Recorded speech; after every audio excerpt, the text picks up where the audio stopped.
ನಾನು ಒಂದು ಪ್ರಯೋಗ ಮಾಡುತ್ತಿದ್ದೇನೆ. ಈ ಪ್ರಯೋಗದ ಹೆಸರು ಪ್ಲಾಸ್ಟಿಕ್ಕಿನ ವಿಧಗಳು. ಅಗತ್ಯ ಸಾಮಗ್ರಿಗಳು: ಕಡ್ಡಿ, ಪಟ್ಟಣ, ಮೇಣದಬತ್ತಿ, ಸ್ವಿಚ್ನ ಭಾಗ, ಆಟಿಕೆ ಭಾಗಗಳು, ಹಿಡಿಕೆ. ನಾನೊಂದು ಮೇಣದಬತ್ತಿಯನ್ನು ಹಚ್ಚಿ ಆಟಿಕೆಗಳ ಭಾಗಗಳನ್ನು ಕಾಯಿಸುತ್ತೇನೆ.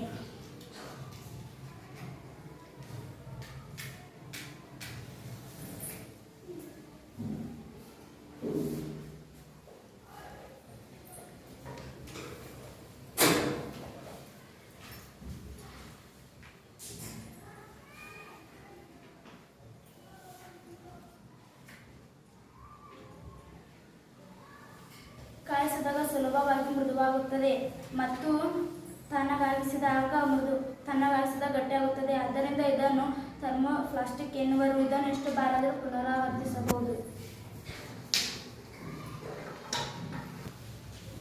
ವಿದ್ಯುತ್ ಸ್ವಿಚ್ ಅನ್ನು ಕಾಯಿಸಿದಾಗ ಸುಲಭವಾಗಿ ಮೃದುವಾಗುವುದಿಲ್ಲ. ಒಮ್ಮೆ ಆಕಾರಕ್ಕೆ ತಂದ ನಂತರ ಮತ್ತೊಮ್ಮೆ ಕಾಯಿಸಿ ಮೃದುಗೊಳಿಸಲು ಸಾಧ್ಯವಿಲ್ಲ. ಆದ್ದರಿಂದ ಇದನ್ನು ಥರ್ಮೋಸೆಟ್ಟಿಂಗ್ ಪ್ಲಾಸ್ಟಿಕ್ ಎನ್ನುವರು.